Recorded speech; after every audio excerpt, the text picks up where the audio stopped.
Excellent. Thank you.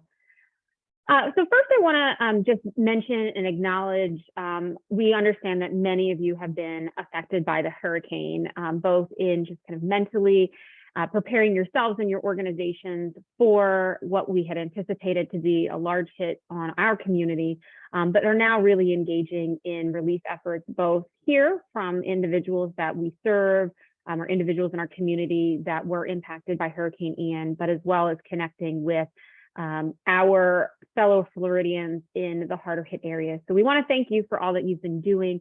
We also want to note that Community Foundation of Tampa Bay has our own response actions that we have on our webpage. There's a pop-up when you go onto our webpage that'll go through the different things that we're doing to support the relief efforts.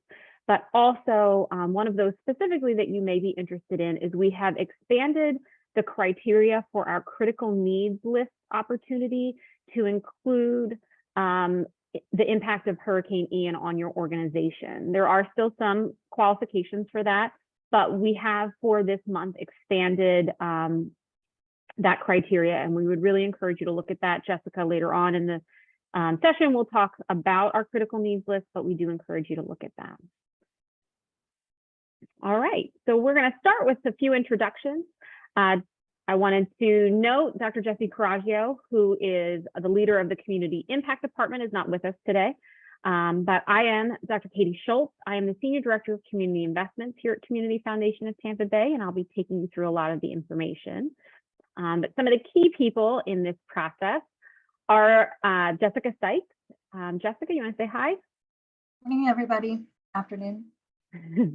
So Jessica is the Director of Nonprofit Relations. She is going to be the contact person for a lot of your specific questions as it relates to the competitive grants process, as well as some of our other funding opportunities.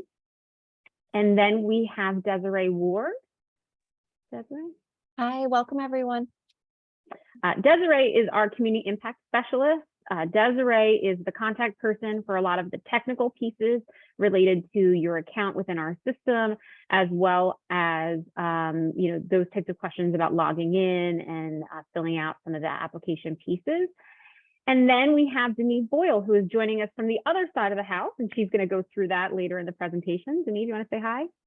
Good morning, everyone. Thank you so much for being here. You'll hear from me last. And Denise is our Senior Director of Philanthropy. So she is on the fundraising side, where we are, Desiree, myself, Jessica, and Jesse are on the fund distribution side. All right. So wanted to give you a little bit of an overview of who we are as an organization. I think that's really imperative as you think through whether or not your organization and or your program really fits within the purview of our focus here at the Community Foundation of Tampa Bay, and more specifically, our annual competitive grants process. So we serve 5 counties. We serve Pinellas, Hillsborough, Pasco, Citrus, and Hernando. And that's a large area. So we utilize what's called a council structure to engage local representatives to guide and advise us on what's happening at the community level. These councils, there's 4 of them. There's the Nature Coast Council, the Pinellas Council, the Tampa Metro Area Council, which is going to be your Northern Hillsborough Council, as well as the South Shore Council. So while the same information is being shared at all of the webinars, we did want to take the opportunity during each of these webinars to highlight some of the councils, and specifically the council chairs, to share a little bit about their engagement in Community Foundation Tampa Bay, as well as our annual competitive grants process, since they play a key role in the review and approval of the applications that we ultimately fund through this. Now, many of you may remember we had to cancel 2 of the webinars due to the hurricane. And so we have our chair of our South Shore Council, Karen Lanise, here playing a double role. She is representing both her council as well as the Pinellas Council. And I am going to send it over to Karen to give some remarks.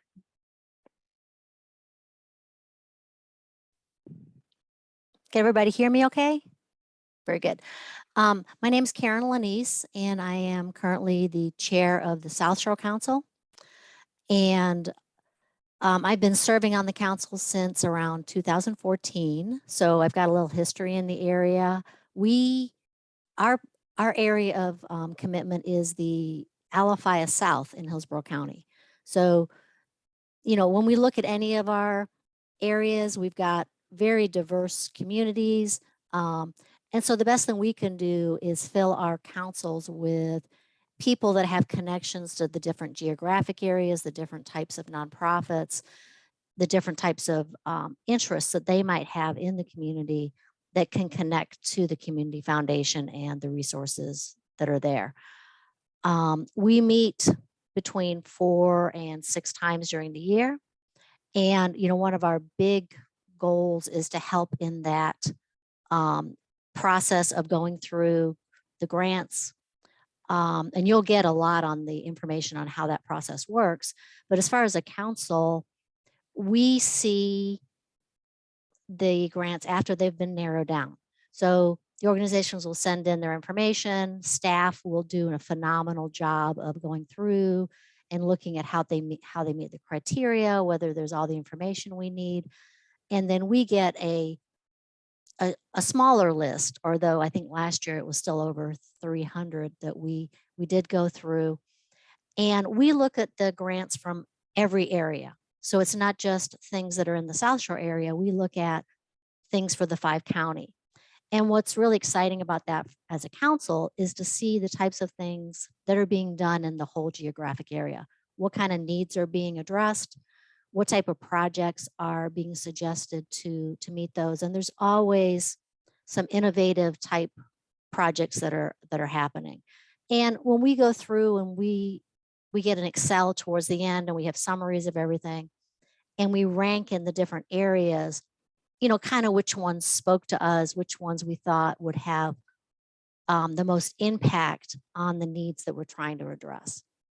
So, I have to say as a council person and representing the South Shore, it's an extremely difficult process to go through. And by the time we're looking at them, every single project we're looking at is an excellent project. The different nonprofits have put forth very good proposals. And what we have to do with the limited funds is kind of have the ones that speak to us the most rise to the top. And I'm really glad that we're doing these information sessions because it really lets the nonprofits know what we're looking for, how the projects get narrowed down. And I think that's been really helpful. The slide you're looking at right now is the Pinellas Council, and Tom Kennedy, who's the chair of that, wasn't able to be here today. So as you'll see that there's a lot of great community representatives on that council also. And, unfortunately, he won't be able to speak to their specific situation. But we all look at projects for the whole 5-county area. And that's a really good process to go through. It's hard for us. I think I missed one of the things that I was supposed to be talking about was why I serve. I got involved back in 2014, and this is one of my primary volunteer activities that I do. And I'm very committed to the mission of the Community Foundation, their stewardship of the monies that come in and how they go back out to organizations, how they are connecting and coordinating with other organizations to make money go further and to really have that investment in the community to show improvement in critical areas that have been highlighted that we are lacking in the Tampa Bay area. So I serve because I'm very, very committed to what they're doing, and they have a phenomenal team on the staff, and it keeps growing, and the people that they bring on are great. And I think that you'll really enjoy working with them in this process. And I think that was the main things. Was there anything I missed? No, I We're good? appreciate it. Thanks, Karen. Okay, well, thank you so much for having me here today, and good luck with the process. Thanks so much. One of the things that Karen hit on that I think is really important is you all don't make it easy for us. We get so many phenomenal phenomenal submissions. And so getting a no is not always a reflection of the quality of your project or your program. And we do look for every opportunity to support the nonprofits in our community. As a former grant writer myself, I know what it's like to compete for these funds. But as Karen mentioned, you know, we utilize the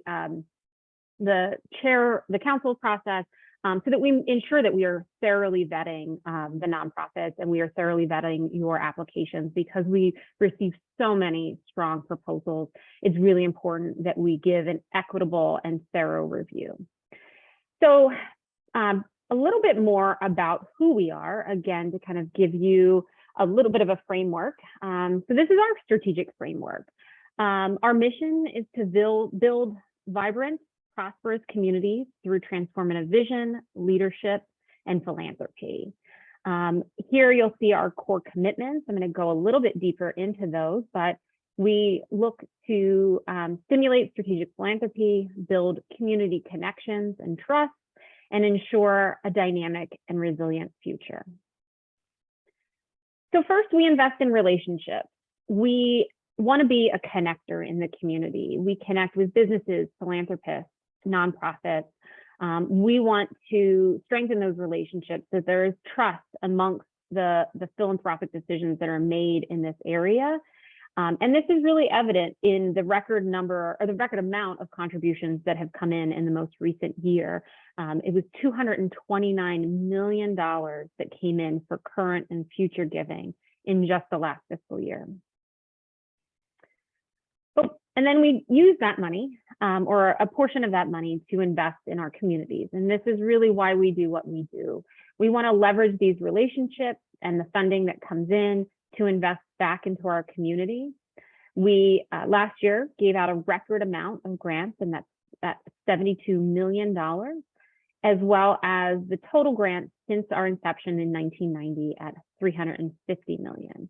Now, the competitive grants process is a small portion of that $72 million, and we'll go over that in a minute, but that's a lot of money that we're investing back into the community, and I think it really speaks to the strength of what we're doing and the mission that we're looking to fulfill.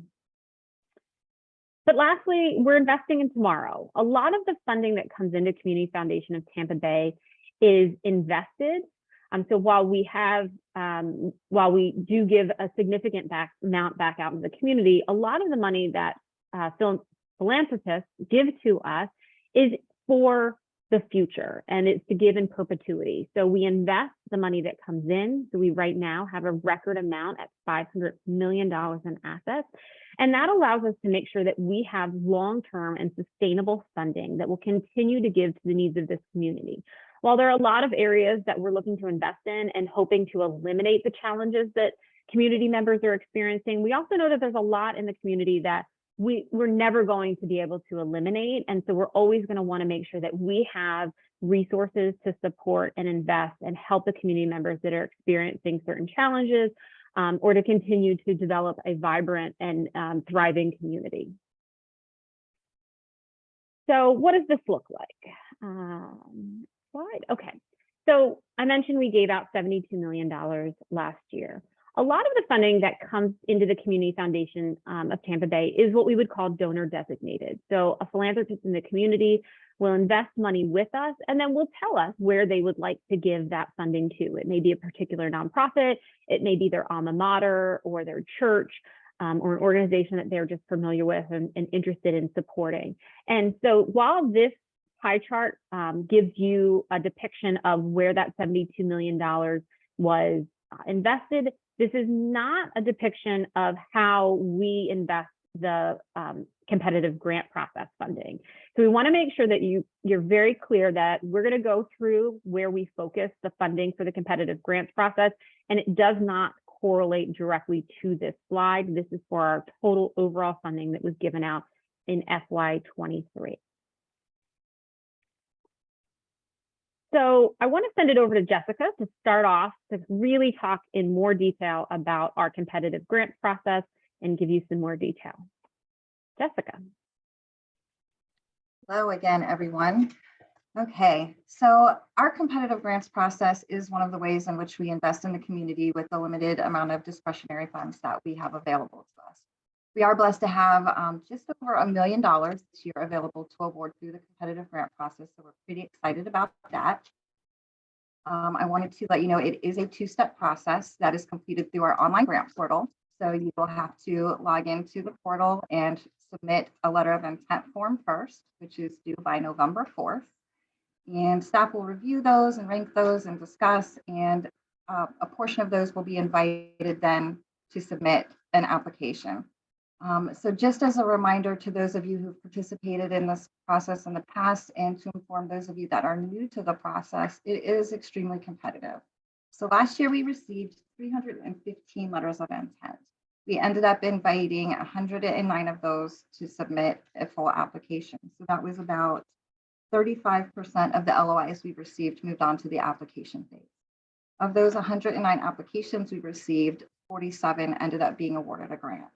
So that was 15% of the LOIs or 43% of the submitted applications. So that just gives you an idea. And as Karen had mentioned before, we do end up with a lot of very good projects that we're reviewing, and it is a very difficult process to narrow down. So you will want to put your best effort forward, and let's talk a little bit more about what you can do to make your grant application. First, we're going to talk about what's new for this year, though. So we've made some updates to our website. Now, if you go to our homepage, www.cftampabay.org, you can click on grants from the menu that goes across the top of the page. That will take you to a landing page. And Desiree just stuck that link in the chat for you. But it will take you to a landing page that lists all of our current and upcoming grant opportunities. So if you were to visit that page now, you'd see a link for our competitive grant process, critical needs, and 2 other processes that will be upcoming that are donor facilitated grant processes. We help them facilitate their own competitive grant process. If you click on the link for the competitive grants, you'll get to see all kinds of really great helpful information, and I would advise you to go look at that before you complete your letter of intent form. You can take a look at grants that we've previously awarded. You'll see frequently asked questions, the eligibility criteria, information about the review process, and also things that we typically don't fund. So that's important to look at. Go ahead and take a good look at the things that we don't typically fund through the competitive grant process. Second, we've made a few tweaks to our grant application this year, both to the letter of intent and to the full application. We've added some guiding language for clarity, as well as some sample data sources to help you provide data in making your case for the need that you're trying to address through your grant, through your program.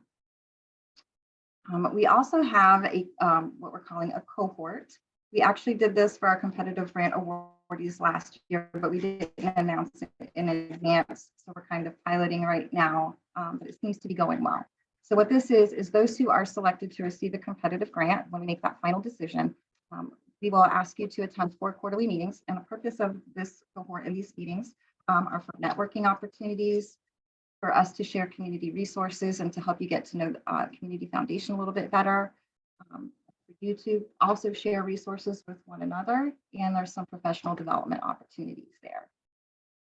One new thing that we're doing this year that I'm really excited about is we are going to have another webinar, another one of these information sessions before the full application is due.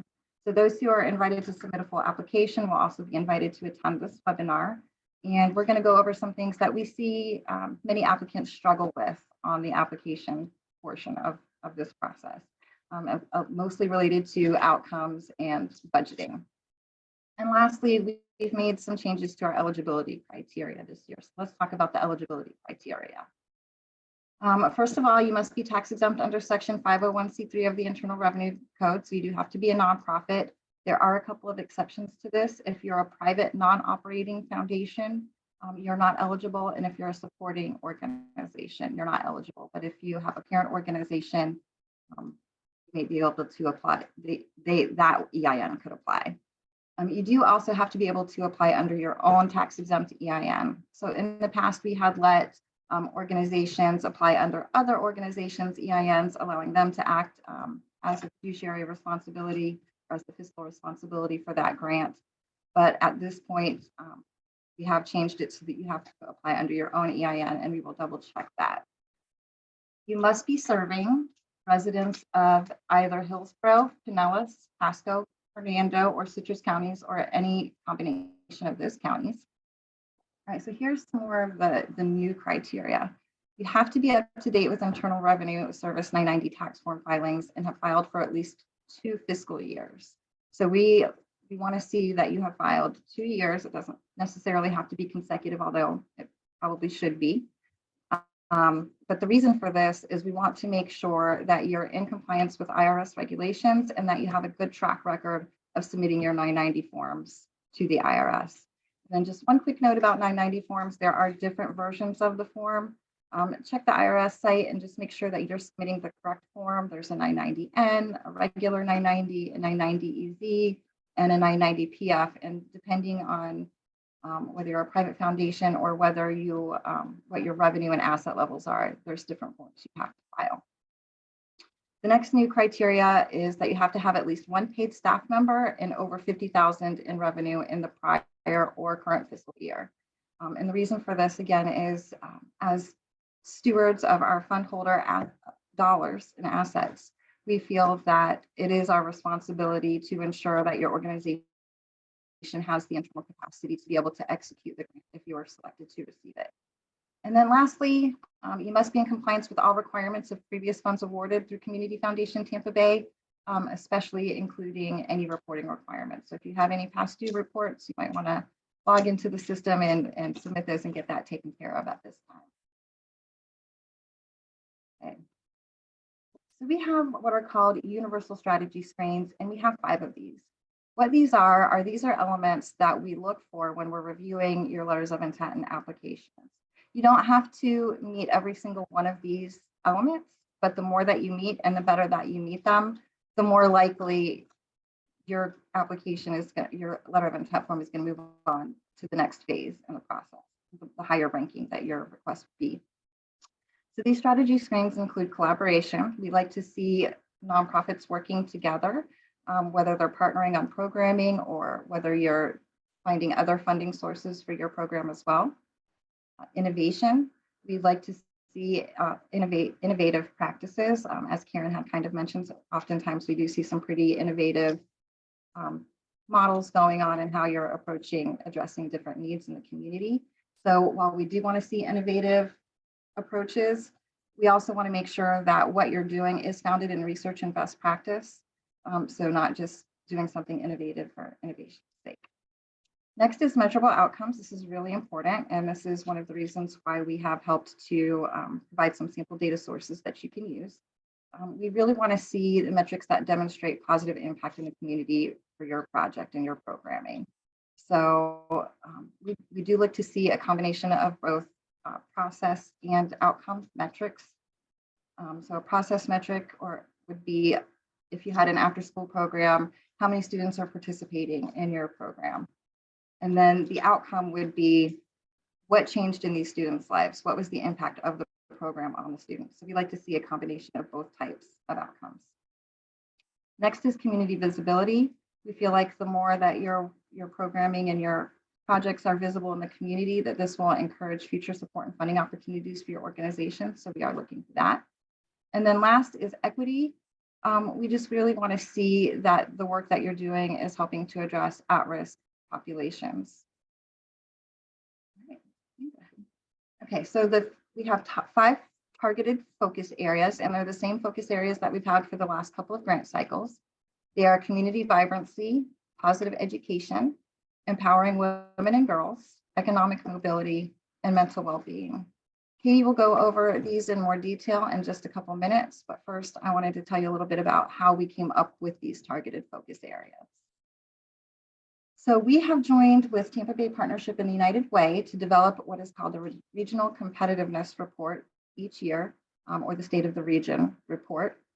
And what this report is it basically compares the Tampa Bay area with 19 other metropolitan areas that we're either similar to or that we aspire to be like on different indicators around talent, community vibrancy, education, all different aspects of how things are going in our area. So it helps to give us a better understanding of the Tampa Bay economy, what drives prosperity, how we're comparing to these other similar communities on a year-by-year basis, and what metrics should we be tracking to identify areas of improvement to be able to move the needle on different issues in our community. And Desiree has just put that link in the chat for you. If you'd like to access that report, you're welcome to do so. All right, and now I'm going to, I believe, turn it over to Katie to talk about the focus areas. Excellent. As I mentioned during the introduction, is we're both going to be posting this webinar as well as the slides on our webpage within the next day or so. So I'm not going to read everything that's on these slides, but I would encourage you to go back and take a look, as well as look at the additional information that Jessica referenced that is on our annual competitive grants process page. But to go into a little bit more detail about our 5 focus areas, our first one is community vibrancy.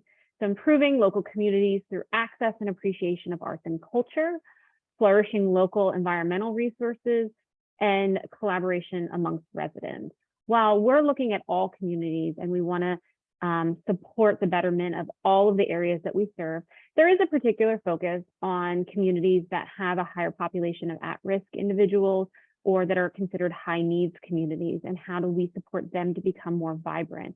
We believe that individuals who live in vibrant communities are more likely to be healthy, well-educated, and secure. As you can see in the bottom corner is one of the benchmarks that we used to determine this. This isn't necessarily a benchmark that we expect you to use to measure. So if you're in this space, we want you to consider benchmarks and outcomes that are related to the programs and services that you are putting forth. But we're sharing this so that you kind of understand where our mindset is and how your program aligns with what we're doing in this space. Next is economic mobility. So this is really focused on educational and training opportunities for those post-high school. We want individuals to have a path to economic self-sufficiency, and we understand that that path is not equitable across everyone in our community, that there are a lot of individuals that lack opportunities due to a mental or physical disability, lack of access to college or resources, or not having the opportunity to kind of progress in their career due to the need for training. We believe that education and training is the pathway to prosperity, but that doesn't look the same for everyone. So we really want to support programs that are helping individuals identify where they can grow and helping them to access these opportunities. Next up is empowering women and girls. We believe that there's unique needs for at-risk women and girls. This includes safety and security, health and well-being, and economic opportunities. And so we focus one of our areas, particularly with women, empowering women and girls. We want to address the gender inequities in society. And so while one of the benchmarks, as you see here, is related to domestic violence, that there are a lot of different benchmarks and a lot of different indicators that show that this is a priority and a need within our community. Then we have mental well-being. Mental health and mental well-being, the needs of the community around this has been evident and prevalent for many, many, many years, but has only been exacerbated by crises such as COVID and the recent hurricane. Mental well-being is a challenge for everyone, regardless of age, gender, or socioeconomic status. So we really believe in investing in this space to help our community and the individuals be more engaged, that feel better, feel mentally well, and have the support that they need, both prevention and intervention type services. So this includes trauma-informed care models, programs that address suicide and addiction, models for the reduction of mental health stigmas, and things of that nature. You'll see with our benchmark, a lot of our challenges are related to access. So we're excited to support organizations and programs that increase access for individuals across our service area. And then our 5th area is positive education. So this is going to be looking at school-age children, ensuring that young people are ready to enter kindergarten as it relates to early literacy and early preparation. as well as strength-based approaches that emphasize critical life skills and social emotional learning and a growth mindset. Again, this is going to be that kind of pre-kindergarten through high school focus for that population.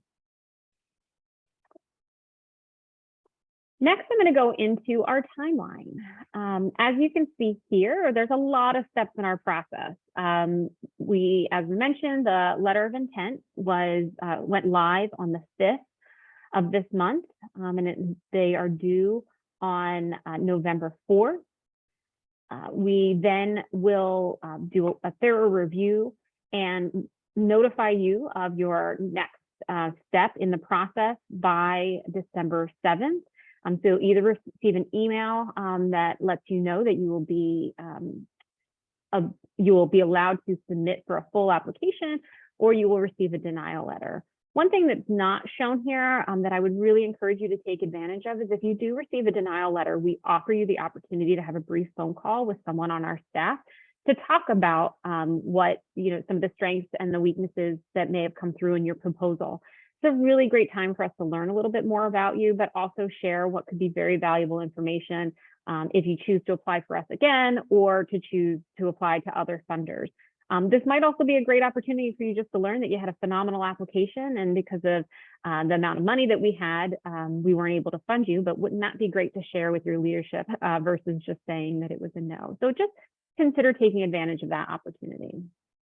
As Jessica mentioned, we will have an info session for those who are notified of their proposal being awarded, or not, I'm sorry, not awarded, moving on to the next phase. But full proposals are going to be due January 6th. That's a really important date for you to know because it is going to come very shortly after the holidays. So please be mindful of that time frame. And then you'll see here in this visual that there are several layers that take place between when the proposals are due and when you would receive notifications. So we anticipate announcements being made in late April, early May at the very latest, but you'll see it's a very thorough vetted process, and that's why there's a lot of time between when you submit and when you would be notified. And a couple tips. So here are some things that we've seen in the past that we just want to make sure that everybody considers as they're submitting their process, or as they're submitting their proposal. First, don't assume that the reviewers know your organization. I think, Karen made it very clear. There's a lot of different individuals from across different backgrounds, different geographic areas that may or may not be familiar with your entity. Even if you think that you work for an organization that has a national name and that we should know that, I wouldn't make that assumption. I would really take the time in the section that we allow to describe your organization thoroughly, so that the reviewers really do have a sense of who you are and who you serve. The use of data is really important. As reviewers, we see that they like to both see quantitative data and qualitative data. You're targeting their head and their heart. When it comes to data that you're using, we encourage you to use localized data as much as possible. So you may, let's say, work for a program that supports individuals with addiction. We know that on a national level, there are significant challenges with drug addiction and alcohol addiction, but we really want to understand what the challenges are locally and what we would be helping to address. So please try to focus your data specifically in the targeted area. If you can't find community-based data, maybe it is regional or statewide, but as much as possible, drill down and really explain why this needs to be addressed in your particular service area. In this year's application, we give you some examples of data sources that we think are phenomenal and that may be useful. While you don't have to use those sources, we really would encourage you to check them out if you don't have any of your own. The regional competitive report that Jessica showed you early is a great tool if that fits within what you're doing, but again, not required. Encouraged to use some sort of verified data source. Use all the space provided. While we don't want you to just simply utilize the narrative space and kind of go on and on, if you've made your point, you've made your point. But a lot of times when we have feedback sessions with applicants who did not move on to the full application phase, we find that there was space in their application where they could have added some more details, and it was the detail that the reviewers were really looking for. We don't want to leave the reviewers with any questions, and so if there is space allotted and you have that available, we would encourage you to use the space. Fully answer the questions. Again, it somewhat goes without saying, but really would encourage you to look at what we're asking, look again, making sure that you're answering it. For some of the questions, we bullet out the different questions or the different information that we want included in that section. You can write in paragraph form or you could write in bullet form, but please make sure that you're addressing all of the elements that we're requesting. And don't wait to the last minute to ask questions. We are a fairly open organization, and we'll go over in a little bit who to contact with particular questions. But we cannot guarantee that if you wait to the last minute, we will be able to answer your question in enough time for you to apply that answer.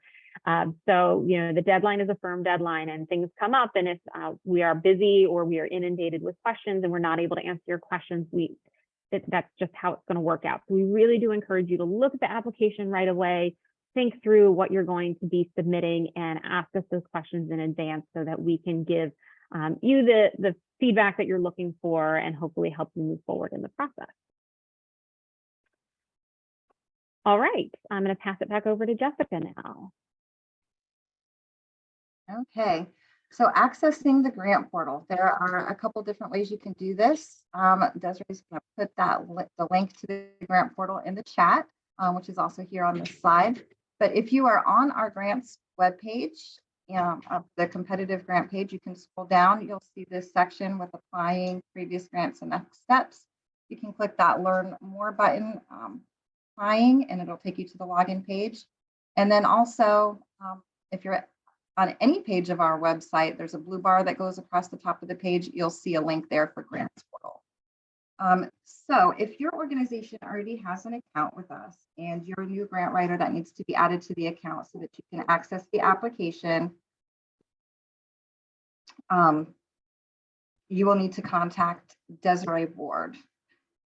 And her contact information is on the next slide. But if you've forgotten if you already have login credentials and you've forgotten your password, there is a forgot your password hyperlink right under the login button on the login page.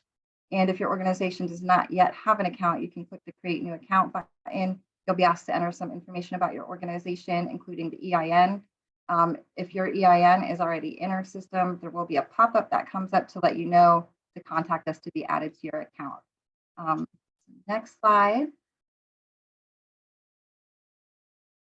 Here is Desiree's contact information. She will get you access to the portal. And if you have any questions about the grants process or the application, what focus areas or projects you're considering submitting in your request, you can reach out to me. My contact information is right there. Our contact information is also on the website. I did want to let you know that we will be posting these slides and a recording of this information session to our website when we're done on the annual competitive grants webpage. Okay, so if you do go to our grants webpage, our new landing webpage that shares all the different grant opportunities that are current and upcoming, this is what you're going to see. So you'll see the critical needs list. Katie had mentioned this a little bit. This is for kind of emergency situations that impact your nonprofit. If you're a shelter and you have a broken AC that you need repaired, that was unplanned, unbudgeted, unforeseen, that's the type of request that you can submit through this process. We did open it up at least for the month of November to also include Hurricane Ian related requests. So if you're doing any work at all to help residents or animals recover from the hurricane, you can submit your request here. This is not a competitive grant process. We will post your needs on our webpage that we encourage our donors to go look at. And if one of our fund holders decides to make a grant to your organization, we will match it with a 1 to 3 grant. Next is the Smith & Associates competitive grants. And this is, as I had mentioned earlier, one of our fund holders that wants to facilitate their own competitive grant process. We work with them on this process. All of these opportunities, you access the application through the online grant portal. Smith & Associates focuses on housing, community vibrancy, positive education, and mental well-being. And that application should be opening at the beginning of March. And then Love for Lawrence, another one of our fund holders that facilitates their own competitive grant process. They focus a lot around mental well-being. They are very passionate in that space. And this year, their focus is going to be mental well-being in youth athletes because of some of the suicides that have happened recently in the community. Okay, so next, some other initiatives that Community Foundation Tampa Bay is involved in. Leap Tampa Bay and Thrive by 5 are collective impact work that we do. We're the backbone organization for these two programs. Leap Tampa Bay is a local college access network with a partnership between Pinellas and Hillsborough counties and the colleges there. Thrive by 5 is focused on early learning and kindergarten readiness for youth in Pinellas County. We hope to expand that out of Pinellas County eventually. Mental Health First Aid. This is a program where we would like to have 5,000 individuals trained in mental health first aid. And there are classes that are available. It's free to employees of nonprofits and nonprofit owners. I do not believe there are any courses available right now, but there will be some coming soon. So you'll have to keep your eye on our website for those updates. And then last, Alliance for Advocacy and Philanthropy. This is a partnership that we have with Stetson Law School. We work with the students there to provide opportunities for them to learn more about careers that they might pursue around advocacy and philanthropy in the nonprofit space. We actually had one of our fellows from the past serves on the board of a local nonprofit currently. So a lot of these students are really interested in learning about how they can contribute to the nonprofit side. And now I'm going to turn it over to Denise to talk about how other ways that we work with nonprofits. Thank you so much, Jessica. Much appreciated. Again, my name is Denise Boyle, and I am the Senior Director of Philanthropy here at the Community Foundation. Well, you've heard from our community impact team. I have the pleasure of helping to inspire charitable giving in our community. And we do this in many different ways. I'm going to touch upon this really quickly. At the very end will be my contact information. So feel free to contact me and ask any questions about the side of the house that deals with money coming in the door for organizations in our community. As a community foundation, we make giving easy, and we work alongside our fund holders, as we call them. This is people who have charitable funds at the Community Foundation. And we do this through donor advised funds, endowments, field of interest funds, and legacy. And I'm going to take just a minute or so to go over these just a little bit. A donor advised fund, it's kind of giving while living. It's a charitable giving account. This tool gives our donors the opportunity to get a charitable deduction right away, but then over time, be able to decide who gets the money, how much they're going to give, and when they're going to give it out. It truly takes timing out of fundraising. It's a terrific tool. And we have many folks who use this tool. And again, as Katie mentioned earlier, we are encouraging many of our fund holders right now to give out of their donor advised funds and in-house foundations to give to the Hurricane Ian crisis relief. During COVID, we did a ton of this work and we were able to get over $5 million out in the community. It was really wonderful. So these are great tools for folks to give now and into the future. An endowment is a wonderful opportunity for folks to have an impact forever. What happens here is a donor can say, you know, I want to impact several different organizations or just one organization. And over time, the organization gets sustainable dollars back to the organization. So right now it's about 4.4% of the fund goes back to our nonprofit community and helps to support them with either an unrestricted, most of our donors do choose unrestricted area of revenue, but some do decide to say, I want to give it towards a scholarship or give it towards a specific program. But then we have a lot of fund holders now going for field of interest funds, not knowing what the future holds. We have fund holders deciding, you know, the environment is changing literally. And so we want to either help give to the environment or youth development or whatever other causes they might want to give instead of giving to a specific nonprofit. And we call those field of interests. And then finally, legacy funds. One of the highest and best uses of community foundations is to uphold donors' intent. intentions. And so within our legacy fund, the donor gets to decide what they want to do long-term with their charitable giving. And we help them either introduce them to nonprofits or help them figure out a way to make their giving evergreen. So if our community does change, we are able to find different ways through their legacy fund to give to the community to the highest and greatest needs. Next, we also like to work alongside our community for visibility and matchmaking. Next slide, Katie. Sorry. We just hosted an event where we brought about 140 different community members together to learn about philanthropy. And it was a really great opportunity to show the power of collective impact and how donors can come together and make a greater impact working alongside one another. A lot of these folks knew each other, but they didn't know what their charitable intentions were. And so for about 2.5, 3 hours, they got to share what their charitable intentions were and how they might be able to work alongside one another. And then we had the opportunity to share with them, again, our critical needs list, our competitive grants, the things that we as a community foundation do to compile the needs of the community to then align it with the passion of our philanthropists. And so we do a lot of matchmaking and we do a lot of visibility for our nonprofits. One of the best things that I love here at the Community Foundation is our sneak peek event. And this is when our donors get to actually read through the applications and they get to decide, do they want to help fund some of these applications? And it's been a really wonderful transition that the foundation's taken over the last handful of years, because it empowers our fund holders to want to give these larger level gifts. So I highly encourage you to send an application, let us learn more about you, so then we as a philanthropy team can share those needs and those opportunities with our fund holders.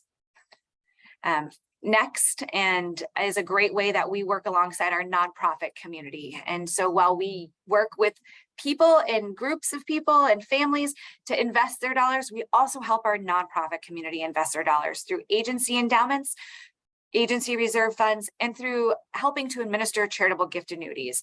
As you can see on this slide, we will hold over 225 agency endowments through our community. And this is a great opportunity for nonprofits to be able to pool their dollars alongside our dollars for maximum growth. And so again, about 225 organizations, about $40 million under management. And this allows your dollars to grow at a much faster pace than if you were to invest them alone. The agency reserve funds, a lot of our nonprofits came to us about 7 years ago and said, hey, we're not ready to invest long-term dollars, but we would still like to take advantage of pooling our dollars with your dollars to help them grow. And so a lot of folks come to us and say, you know, we're going to build some buildings or we need money for some programs down the road. But again, we want them to be invested. We want them to be able to grow, and we want you to get to know us and us to get to know you. So we have about 58 organizations, 58 reserve funds. Some agencies do have multiple reserve funds because they're invested in different ways, totaling about $14 million. And again, this is a great way to help maximize your charitable dollars. And then finally, a charitable gift annuity.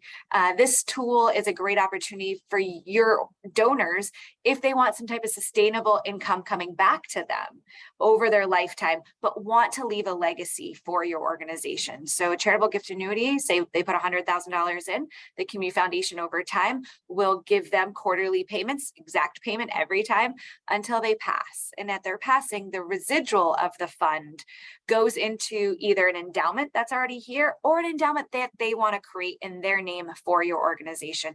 And we take care of, again, all that investing for you as an organization. So great ways to work alongside the Community Foundation other than just grant making. And this last one is complex gifts. At the Community Foundation, we always like to say we want to find the path to yes. And so philanthropists come to us or come to you in your organizations and have unique assets. So cash, yes, we all can accept cash, but not many of our organizations are able to accept cryptocurrency or gifts of business interest or real estate.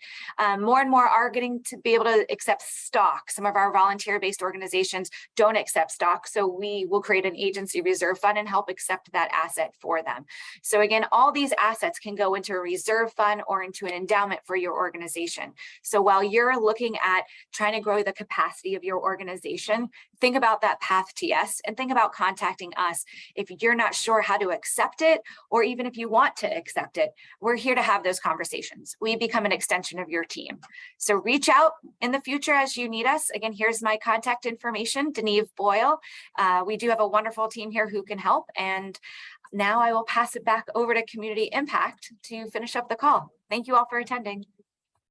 Excellent. Thank you. So we have received some questions in the Q&A section. So I'm going to do my best. We have about 5 minutes. We may go over a little bit, but I'm going to do my best to answer your questions.